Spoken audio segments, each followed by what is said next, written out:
네, 올은 가정의 달입니다. 새로운 가정이 출발하는 결혼식에 가면 꼭 있는 것이 있죠. 바로 축하하는 그런 음악이 있습니다. 또 신부가 입장할 때나 또 결혼을 축하하는 시간에 음악과 노래가 있는 것을 보게 됩니다. 그래서 우리들이 이번 5월 달을 시와 찬송의 달로 정했습니다. 그래서 우리들이 시와 찬송으로 하나님께 찬송하고 또 감사하는 일을 많이 하자, 그 의미로 시와 찬송의 달을 정했는데요. 우리들 옆에 계시는 분들과 함께 5월을 주님을 찬송하는 달이 됩시다. 그렇게 우리 인사하겠습니다. 5월은 주님을 찬송하는 달입니다. 네, 저희들이 지난 3월하고 4월에 수요 찬양 예배를 드렸습니다. 3월에는 페니 크로스비, 또 4월에는 찰스 웨슬레 찬양을 가지고 함께 부르면서 은혜를 나누는 시간을 가졌는데요. 5월에도 찬양 예배가 있을 예정입니다. 5월 26일에 있을 예정인데 이번에는 성도님들이 좀 참여할 수 있도록 이렇게 기회를 만들어 보려고 합니다. 내 인생의 찬양이라고 여러분들 그 주보에 보시면은 아마 종이가 한 장씩 들어있을 건데 거기 보시면 내 인생의 찬양하고 이렇게 신청을 할 수 있도록 적을 수 있도록 해 두었습니다.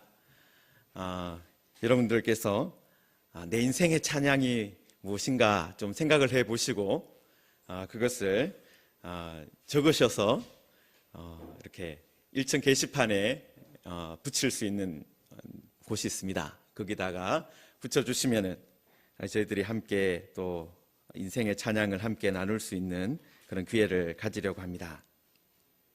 자, 그런데 그러면 우리들이 이제 찬양을 같이 또 부르고 또 찬송을 같이 할 건데 그러면 성경에서, 말씀에서 이 시와 찬송에 대해서 또 찬양에 대해서 어떻게 말씀하고 있는지를 말씀을 통해서 또 나누려고 합니다.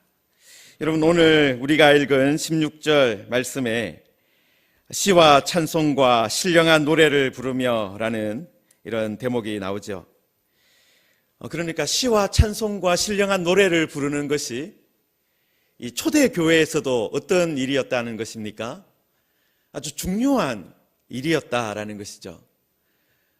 그러니까 초대교회에서도 예배를 드릴 때 이 찬송을 하고 또 찬양을 하는 것이 아주 중요한 그런 예배 가운데 하나의 방법이었다라는 것입니다. 자, 그런데 오늘 말씀 15절부터 17절까지를 보시면은 이 비슷한 표현들이 나오면서 이 찬양에 대한 이야기를 하고 있는 것을 볼 수가 있습니다. 여러분, 15절에는 그리스도의 평강이 너희 마음을 주장하게 하라, 그렇게 되어 있고, 또 16절에는 그리스도의 말씀이 너희 속에 풍성히 거하게 하라, 그렇게 되어 있습니다. 그러니까 그리스도의 평강, 그리스도의 말씀, 이런 그리스도의 무엇이라는 어떤 표현이 15절에도 등장하고 또 16절에도 나타난다라는 것입니다. 여러분, 이 15절에는 명령법이 아주 분명하게 되어 있습니다. 그리스도의 평강이 너희의 마음을 주장하게 하라. 그런데 16절에서는 조금 이렇게 번역이 조금 차이가 있게 되어 있는데요. 그리스도의 말씀이 너희 속에 풍성히 거하여, 이렇게 되어 있잖아요. 그런데 사실은 좀 더 이렇게 헬라어 문법을 따라서 번역을 하면 그리스도의 말씀이 너희 속에 풍성히 거하게 하라. 그러니까 이것도 명령법이에요. 사실은 같은 명령법을 나열하고 있는 것입니다. 자, 그래서 우리들이 이 15절하고 16절을 어떻게 봐야 되는 거예요? 이 그리스도의 평강, 그리고 그리스도의 말씀이라는, 어떻게 보면은 이렇게 병치되는, 서로 나란히 가는 어떤 문구를 가지고 두 가지 명령을 우리에게 주고 있다라는 것입니다. 자, 그런데 앞에 있는 15절에 있는 그리스도의 평강이 너희의 여러분의 마음을 주장하게 하라라고 되어 있는데, 이 주장하게 하라라는 이 말씀, 주장하게 하라는 이 단어, 좀 이렇게 요즘에 그런 말을 잘 쓰진 않잖아요, 그죠? 무엇이 당신을 주장하게 하십시오.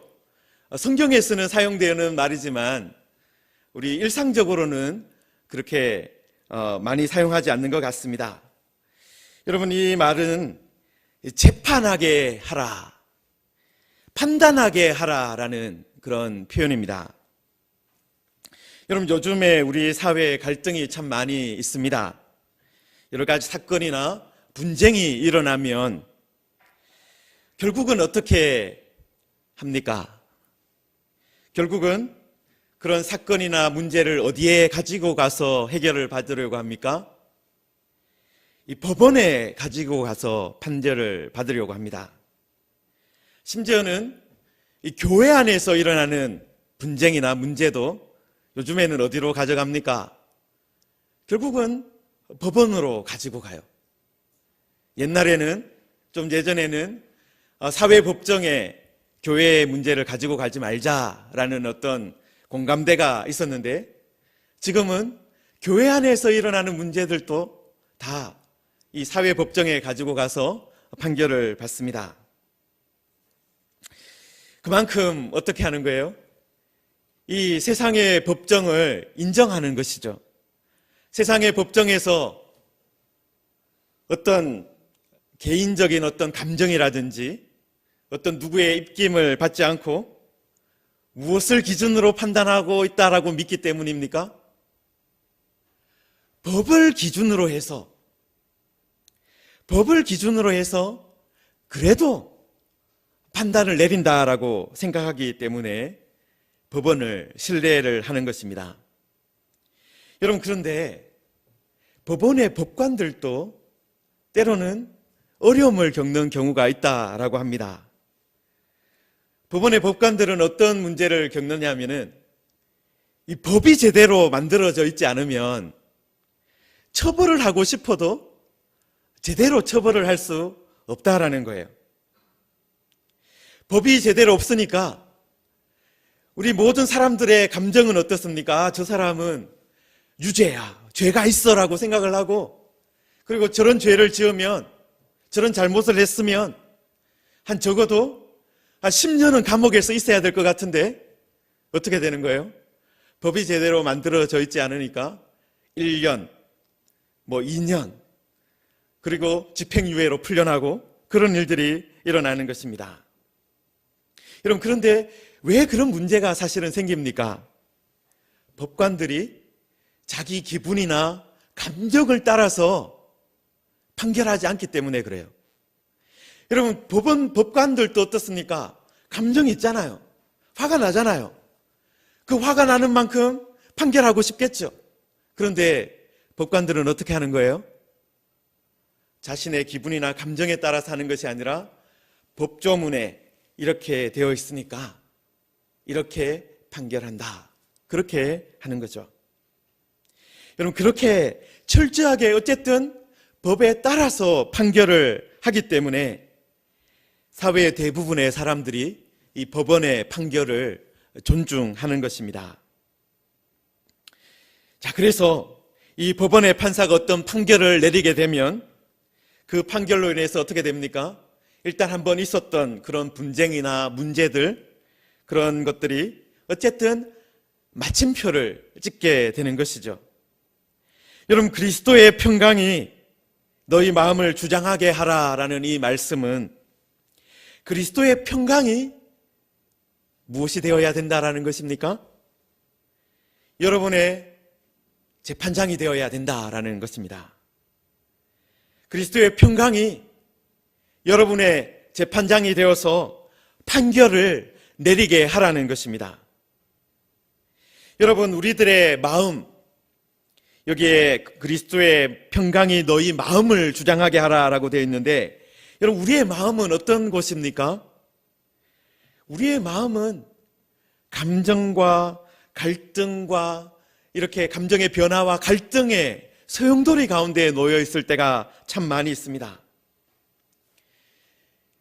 여러분, 입으로는 욕을 하고 있지는 않지만 마음으로는 어떻게 할 때가 많습니까? 마음으로는 욕을 할 때가 많이 있습니다. 손으로는 때리지 않았지만 마음으로는 사람을 죽이는 경우도 있습니다. 여러분, 별의별 일들이 벌어지는 곳이 어디라는 거예요? 우리의 마음이다라는 거예요. 우리의 마음에는 별의별 소리가 나오고 있고 별의별 행동들이 일어나고 있다라는 것입니다. 여러분, 그런데 그러한 이 감정의 소용돌이가 있고 여러 가지 생각들의 소용돌이가 일어나고 있는 그곳을 최종적으로 다스리고 재판하고 판결을 내리는 것이 무엇이 되어야 한다는 거예요? 그리스도의 평강이 되어야 한다라는 것입니다. 그냥 그리스도가 아니라 그리스도의 평강이 우리의 마음을 다스려야 한다, 재판해야 된다, 주장해야 한다, 그렇게 말씀하고 있습니다. 여러분, 그리스도의 평강, 그리스도의 평화가 우리의 마음을 다스리고 지배할 때 우리는 세상과 좀 다르게 사람을 볼 수 있고 세상을 볼 수 있는 것입니다. 여러분, 지난주 수요일 날 저희들이 찰스 웨슬레의 찬송과 또 삶을 살펴보았는데요. 여러분, 찰스 웨슬레가 어떤 사람이었습니까? 어려서부터 아주 신앙교육을 잘 받은 사람입니다. 목사님의 아들로 태어나서 아주 훌륭한 어머니로부터 신앙교육을 철저하게 받은 사람이에요. 그뿐만 아니라 영국에서 가장 좋은 대학에서 또 교육을 받은 사람입니다. 그곳에서 신학교육을 제대로 받았다라는 거예요. 10년 정도 그런 교육을 받았습니다. 여러분, 그런데 그런 사람이 어디에서 미천이 드러났습니까? 미국으로 건너가는 그 배 위에서 12시간 정도 풍랑이 일어나니까 12시간 정도 흔들려 버리고 나니까 어떻게 되는 거예요? 넋이 나가버리는 거예요. 기도할 수도 없고 찬양할 수도 없고 하나님을 의지할 수도 없는 그런 상황이 벌어진 것입니다. 여러분, 그리고 여러분, 그렇게 어려서부터 신앙교육을 철저히 받고 또 학교에서도 최고의 신학교육을 받은 그 사람이 여러분 6개월 정도 미국 땅에서, 그때는 영국의 식민지였으니까 그 땅에서 좀 흔들리고 나니까 어떻게 된 거예요? 그냥 포기하고 돌아와 버리는 것입니다. 인생의 풍랑이 좀 치니까 여러분, 그런 훌륭한 집안에서 태어나고 훌륭한 신학 교육을 받았지만 흔들리는 거예요. 여러분, 특히 그 뱃속에 있을 때 같이 미국 땅으로 가는 모라비안 형제들이 있었습니다. 그 형제들이 그런데 그 풍랑치는 가운데 예배를 드리고 있고 찬송을 하고 있는 거예요. 그래서 같이 가고 있었던 존 웨슬레가 나중에 물어보았습니다. 당신들은 두렵지 않습니까? 당신들은 풍랑이 일어날 때 겁나지 않습니까? 그때 그 모라비안 지도자 한 명이 아니요, 우리들은 하나님께 감사할 따름입니다, 그렇게 대답을 했습니다. 그래서 존 웨슬리가 다시 물어보았어요. 당신은 괜찮을지 모르는데 저 아이들은 어떻습니까? 당신들이 데리고 있는 저 아이들, 그리고 당신과 같이 있는 저 부인들은 어떻습니까? 두려워하지 않습니까? 그때 그 사람이 다시 대답을 했습니다. 우리의 아내들과 우리의 자녀들도 죽음을 두려워하지 않습니다. 뭔가 다른 것이 있다라는 거예요. 여러분, 존과 찰스 웨슬레가 국교의 목사가 되어서 파송되어 가고 있었는데 이 폭풍 때문에 뭐가 사라져버린 거예요? 마음의 평강이 사라져버린 거예요. 마음의 평화가 다 날아가 버린 거예요. 그때 그 사람들이 내가 제대로 된 신앙을 가지고 있었는가 고민하기 시작하게 된 것입니다. 사랑하는 성도 여러분, 그리스도의 평강이 여러분의 마음을 지금 주장하고 있습니까? 그리스도의 평강이 여러분의 마음의 재판장이 되어서 여러분의 마음에 제대로 된 판결을 내리고 있느냐 하는 것입니다. 그리스도의 평강이 재판장이 되어서 여러분의 마음을 조용하게 만들어가고 있느냐 하는 것입니다.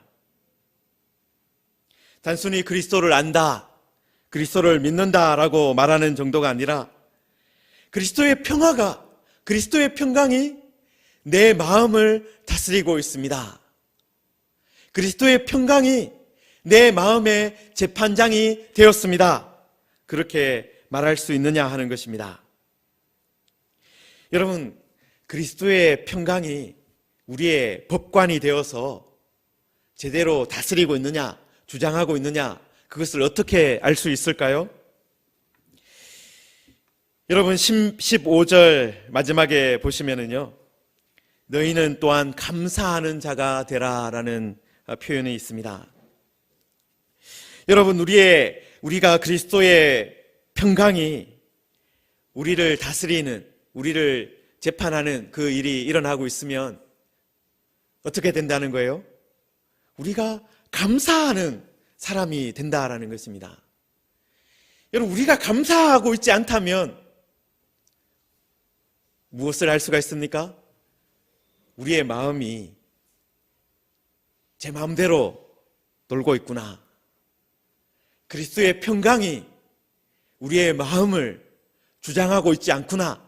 그것을 알 수 있다라는 거예요. 감사하지 않으면 그 앞에 그리스도의 평강이 여러분의 마음을 주장하게 하십시오라는 이 앞에 있는 이 말씀이 이루어지지 않고 있다는 것을 분간할 수 있다라는 것입니다. 여러분, 그리스도의 마음이, 그리스도의 평강이 우리를 다스리고 있을 때 우리는 감사하는 사람이 될 수가 있습니다. 어떤 상황 가운데서도, 어떤 풍랑이 우리 가운데 몰아치고 있어도 근심하는 것이 아니라, 두려워하는 것이 아니라 오히려 감사하는 사람이 될 수 있다라는 것입니다. 그러면 그리스도의 평강이라는 것이 있어요. 그 다음에 그리스도의 평강과 더불어 우리 속에 있어야 하는, 우리 마음 속에 있어야 하는 것이 또 무엇입니까? 바로 16절에 있는 것입니다. 그리스도의 말씀이 너희 속에 풍성하게 거하게 하라.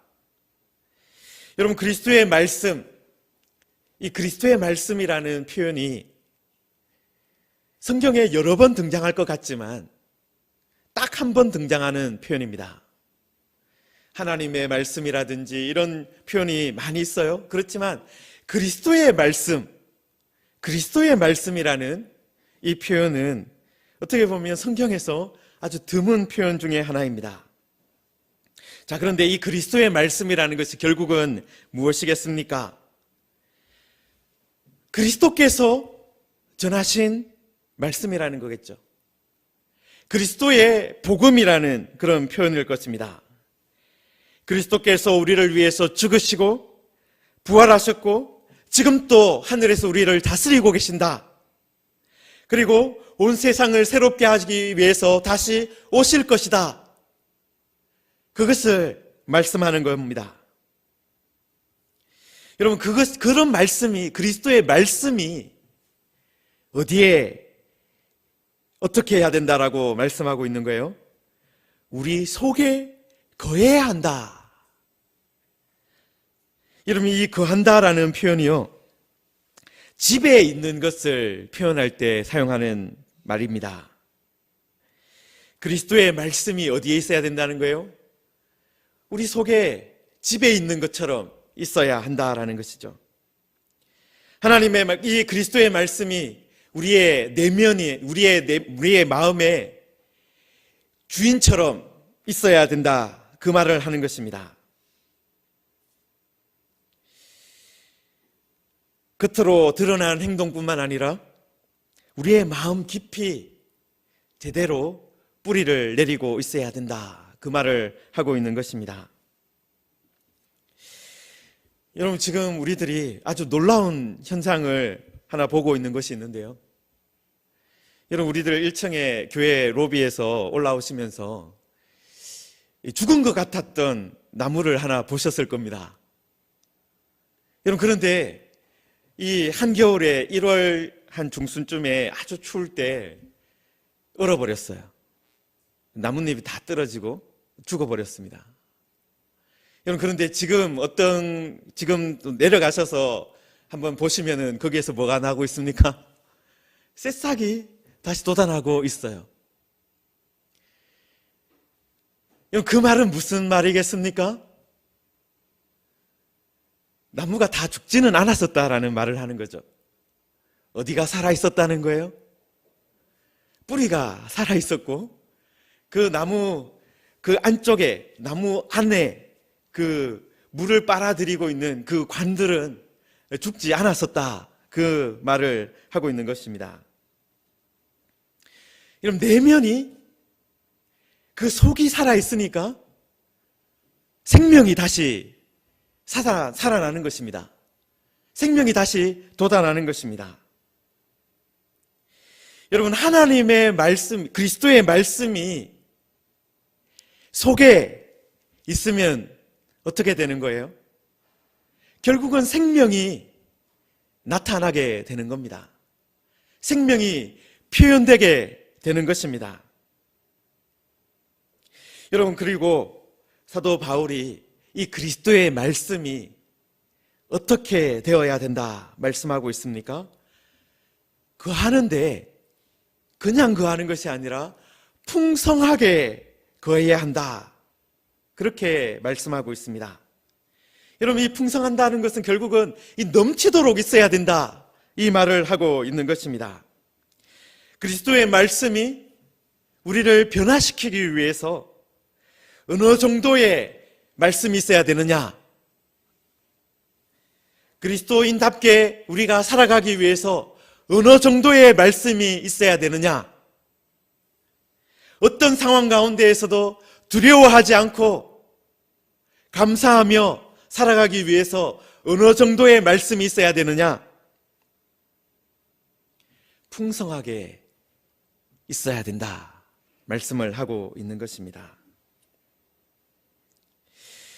여러분, 우리와 예수 그리스도를 알지 못하는 사람들과의 삶의 모습이 크게 차이가 나지 않을 때가 있습니다. 세상 사람들을 볼 때나 우리들을 볼 때 별로 무슨 차이가 있는가, 그렇게 말할 때가 있다라는 거예요. 여러분, 그 이유가 무엇이겠습니까? 우리와 세상의 사람들이 별로 차이가 나지 않는 것은 하나님의 말씀이 있기는 있어요. 그리스도의 평강이 우리 마음속에 있기는 있어요. 그런데 풍성이 거하지 않기 때문에 그런 별 차이 나지 않는 그리스도인이 되는 것입니다. 복음의 메시지가, 그리스도의 말씀이 우리의 마음, 우리의 속에 풍성하게 거하지 않으니까 별 차이가 없는 삶을 살아가게 되는 것입니다. 여러분, 곳간에서 민심난다라는 말이 있지 않습니까? 이 곳간에 먹을 것이 가득 차 있으면 어떻게 되는 것입니까? 다른 사람을 돌아볼 수 있는 사람이 된다라는 것이죠. 세상에 먹을 것도 그런데 여러분, 그리스도의 말씀이 우리 속에 풍성하게 있어야 그 다음에 어떤 일이 벌어지는 것입니까? 그로 인해서 변화된 모습이 바깥으로 드러나는 것입니다. 풍성하게 있지 않으면 큰 차이가 나지 않는다라는 거예요. 여러분, 그런데 그리스도의 말씀이 우리 속에 풍성하게 거하면 여러분, 반드시 어떻게 되는 거예요? 생명이 표현되어지는 것입니다. 사랑이 표현되어지는 것입니다. 평강이 바깥으로 나타나게 되는 것입니다. 복음의 능력이 나타나게 되는 것입니다. 여러분, 그 일을 위해서, 이 일을 위해서 우리들이 계속해야 할 일이 있습니다. 모든 지혜로 피차 가르치며 권면하는 일을 해야 한다. 바울 사도가 말씀하고 있습니다. 여러분, 가르치고 권면하는 일이 없으면 어떻게 되는 것입니까? 이 가르치고 권면하는 일이 없으면 이 그리스도의 말씀이라든지 그리스도의 평강이 풍성하게 나타나지 않는 그런 모습으로, 그냥 잠재되어 있는 모습으로 그냥 가만히 있는 것이죠. 여러분, 그래서 제가 이 강단에서도 계속해서 권면하고 가르치는 일을 하고 있는 것입니다. 여러분, 말씀은 그냥 저절로 가득 차지 않는다라는 것입니다. 여러분, 내가 가만히 있는데 그리스도의 말씀이 가득하게 되었다, 그런 일은 벌어지지 않는다라는 거예요. 누군가가 계속해서 권면하고 가르치는 일을 계속해야 되고, 또 누군가는 계속해서 말씀을 공급하는 일을 해야 하는 것입니다. 여러분, 이렇게 해서 하나님의 말씀과 권면이 부어주어지고, 그래서 그리스도의 평강이 우리의 마음을 주장하고 그리스도의 말씀이 우리 속에 풍성하게 거할 때 우리들에게 어떤 변화가 일어나는 것입니까? 감사하게 되는 일이 일어납니다. 여러분, 15절에도 보시면은 너희는 또한 감사하는 자가 되라, 그렇게 마무리가 되고 있고, 또 16절에도 보시면은 감사하는 마음으로 하나님을 찬양한다. 그리고 17절 마지막에도 또 무슨 말씀으로 끝을 맺습니까? 그를 힘입어 하나님 아버지께 감사하라. 여러분, 계속해서 무슨 표현이 나오고 있는 거예요? 감사하게 된다라는 거예요. 그리스도의 말씀이, 그리스도의 평강이 계속해서 우리에게 부어질 때, 그리고 그것이 우리의 마음을 다스리고 지배하고 충만하게 될 때 우리의 말의 표현이 바뀌어진다라는 것입니다. 여러분, 그리고 그 감사가 어떻게 표현되어지는 것입니까? 시와 찬송으로, 찬양으로 표현되어진다라는 것입니다. 여러분, 그래서 우리의 신앙 여정에서 우리가 순례자의 길을 걸어가면서 우리의 인생 여정에서 시가 없다, 노래가 없다, 찬양이 사라졌다. 여러분, 이 말은 결국은 무엇을 말하는 것입니까? 그리스도의 평강이 우리 마음속에 없다라는 것을 말하는 거예요. 그리스도의 말씀이 지금 줄어들었다, 바닥을 드러내고 있다, 그 말을 하고 있는 것입니다. 여러분, 그래서 우리가 지금 시가 있는가? 우리의 삶에 시가 있는가? 우리의 신앙 여정에서 노래가 있는가? 감사하는 찬양이 있는가? 그것을 항상 주의 깊게 보아야 합니다. 여러분, 차를 운전하는 사람이 신경 쓰는 것이 하나 있습니다. 무엇을 늘 신경을 씁니까? 기름이 다 차 있는가? 우리가 어느 목적지까지 가려고 하는데 그곳까지 갈 수 있는 충분한 연료가 있는가? 그것을 신경을 쓰잖아요. 여러분, 그것처럼 우리가 이 순례의 여정을, 하나님께서 우리에게 가라고 하신 이 순례의 여정을 가는 데까지 필요한 충분한 연료가 채워져 있는지 그것을 늘 보아야 합니다. 여러분, 그런데 우리가 실제로 연료는 어디에 담겨 있습니까? 이 바닥에 있는 연료통에 담겨 있잖아요. 그런데 운전자는 무엇을 봅니까? 그 계기판에 있는 그 불빛을 보는 거죠. 여러분, 제가 운전을 하면서 연료가 있는지 없는지 알아봐야 되겠다 하면서 연료통을 직접 열고 거기에다가 뭔가 이렇게 게이지를 직접 꽂아보지 않습니다. 그죠? 여러분들도 운전하면서 그 연료통을 직접 열어서 그거 체크하신 적이 있으십니까? 없죠? 여러분, 마찬가지예요. 우리의 마음에 그리스도의 평강이, 그리스도의 말씀이 가득 차 있는가? 채워져 있는가? 그것을 판별하려면 어떻게 해야 된다는 거예요? 그것을 직접 들여다볼 수 있는 것은 잘 없어요. 무엇을 보면 됩니까? 우리에게 시가 있는가? 우리에게 노래가 있는가? 우리에게 감사하는 찬양이 있는가? 그 불빛을 보고 있으면 된다라는 거예요. 그 인디케이터, 우리 계기판을, 하나님께서 좋은 계기판을 우리에게 주셨다라는 겁니다. 여러분, 그래서 우리가 이번 이 5월을 보내면서, 이 가정의 달 5월을 보내면서, 우리 가정에 참 이 시가 있느냐? 같이 부르고 있는 노래가 있는가? 같이 부르고 있는 찬양이 있는가? 그것을 우리가 한번 생각해 보아야 한다라는 것입니다. 여러분, 지난주에 우리들 이렇게 교사 세미나가 있었어요. 또 우리들이 찬양 예배를 드리면서도 말씀을 드렸는데, 여러분, 저도 초등학생들이나 또 중고등학생들 이렇게 지도를 해본 적이 있는데요. 여러분, 어린아이들일수록 무엇을 잘합니까? 어린아이들일수록 노래를 잘해요. 어린아이들일수록 찬양을 즐겁게 하고 있습니다. 박수를 치고 율동도 하고 표현을 하고 있어요. 여러분, 그런데 좀 지나면 어떻습니까?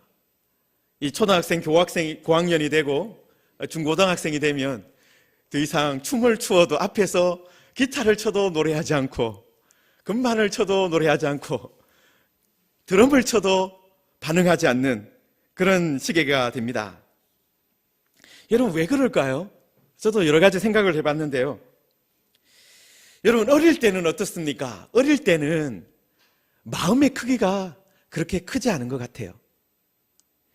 여러분, 그래서 부모님들이 아니면 주일학교의 선생님들이 여러분 1시간만 말해 주어도 그 마음이 차버려요. 차는 거죠.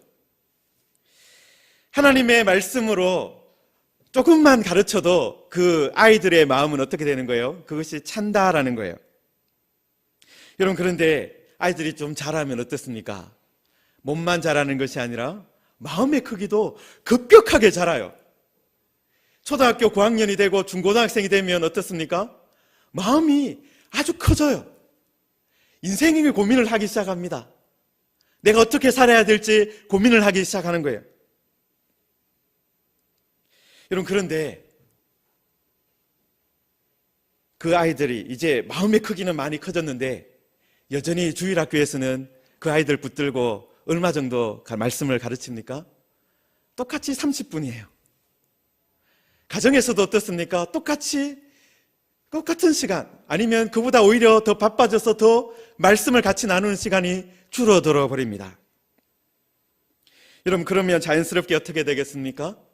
그 아이들이, 자라나는 아이들의 마음에 하나님의 말씀이, 그리스도의 말씀이, 그리스도의 평강이, 예전에는 1시간만 해서도 일주일 동안 가득 채워줄 수가 있었는데, 한 주간을 달려갈 수 있는 그런 마음의 연료통을 채울 수가 있었는데,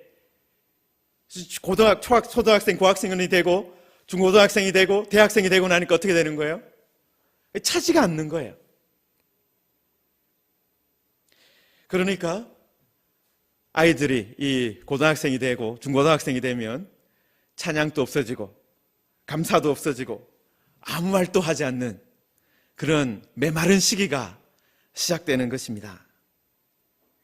나중에 철이 좀 들면서 자기 스스로 이제 말씀을 다시 읽고 자기 스스로 고민하면서 말씀을 다시 회복하면 어떻게 되는 거예요? 다시 찬양을 회복하고 기도를 회복하고 감사를 회복하게 되는 것입니다. 여러분, 그런 시기가 있는 것이죠. 여러분, 우리들이 이제 이 무기직의 교회 5월달을 이제 시작하면서 바로 이런 변화가 있는 시기가 우리에게 펼쳐져야 합니다. 시와 찬송의 달이다. 우리들이 이렇게 제가 앞에서 말씀을 드렸는데, 여러분, 이 말을 하는 것은 무엇입니까? 어떤 의미가 있겠습니까? 세상 염려와 걱정이 우리의 마음을 주장하지 못하도록,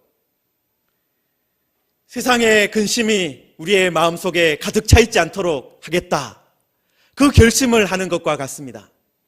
대신에 무엇을 우리의 마음에 채워넣겠다라는 것을 말하는 걸까요?